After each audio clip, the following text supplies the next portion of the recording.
প্রিয় দিদি আমার, আজ তোমার জন্মদিনের শুভ দিনটিতে মজা, আনন্দ ও সুন্দর মুহূর্তে ভরে উঠুক এই কামনা করি।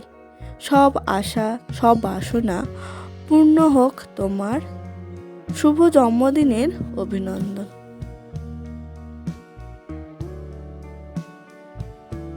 বন্ধুরা, এদিকে দেখতে পাচ্ছ আমার ছেলে কিন্তু অলরেডি রেডি হয়ে গেছে। আর ছেলের এই লুকটা কেমন লাগছে অবশ্যই কমেন্ট করে জানিও।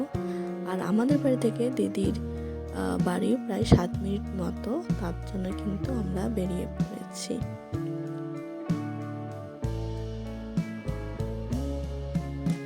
নমস্কার বন্ধুরা, কেমন আছো? কুকিং উইথ পূজা চ্যানেলে স্বাগত।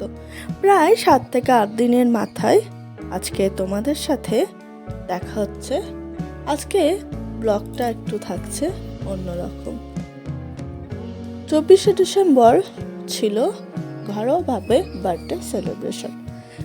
তোমরা আমার ভীষণই কাছের মানুষ এবং তোমরা সকলেই আমার পরিবারের মতো, তাই এই আনন্দটুকুই তোমাদের সাথে আজকে ভাগ করে নেব। তো বন্ধুরা, ব্লগটা দেখতে থাকো, ভিডিওটা স্কিপ না করে। আশা করি তোমাদের ব্লগটা খুবই ভালো লাগবে। আর যারা যারা আমার চ্যানেলে নতুন, চ্যানেলটিকে অবশ্যই সাবস্ক্রাইব করে নিও। তাহলে চলো ব্লগটা শুরু করি। তো বন্ধুরা, এখন বাজে প্রায় 8:30 মতো, আর আমরা কিন্তু বেরিয়ে পড়েছিলাম একটা ঘরোয়া অনুষ্ঠানে। সেখানে এই যে দেখতে পাচ্ছ বার্থডে গার্ল, হ্যাঁ, এই দিদিরই আজকে জন্মদিন ছিল। তো দিদি নিজের হাতেই সব কিছু আয়োজন করেছিল। তো কি কি আয়োজন করেছিল সবটাই তোমাদেরকে বল।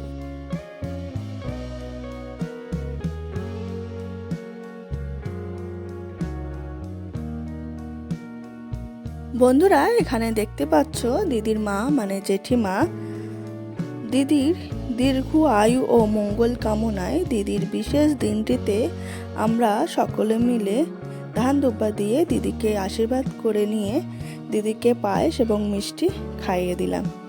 ঈশ্বরের কাছে প্রার্থনা করব যাতে দিদি সবসময় ভালো থাকে।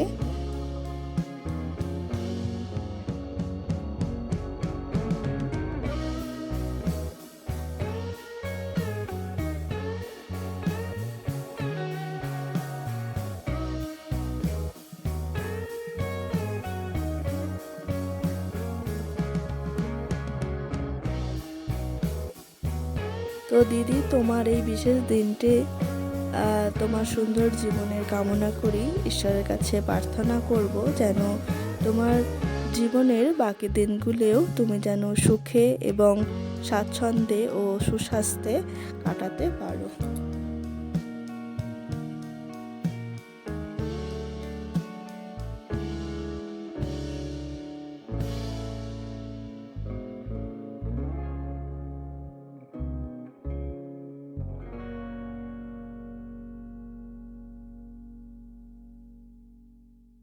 বন্ধুরা, এখানে বার্থডে কেকটা দেখতে পাচ্ছ, খুবই সুন্দর। এটা একটা লাভ মতো বার্থডে কেকটা, তার মধ্যে 2 রকম কিন্তু ফ্লেভার দেওয়া আছে। হ্যাঁ, আর এখানে কিন্তু অবশেষে দিদি কেকটা কাটবে। আর এখানে আমার ছেলেকে বলছিল যে তুই আয় আমার সাথে কেকটা কাটবি, কিন্তু ও যাচ্ছিল না, অনেকটা হয়তো লজ্জা এবং ভয়ের জন্য। কিন্তু আমি ওকে বলছিলাম যে তুমি উঠে দাঁড়াও, পিপি তো কেক কাটছে। তো যাই হোক, সর্বপ্রথম কেকটা কেটেই আমার ছেলের মুখেই দিয়েছিল। হ্যাঁ, তো ভয়ে ভয়ে নিচ্ছিল।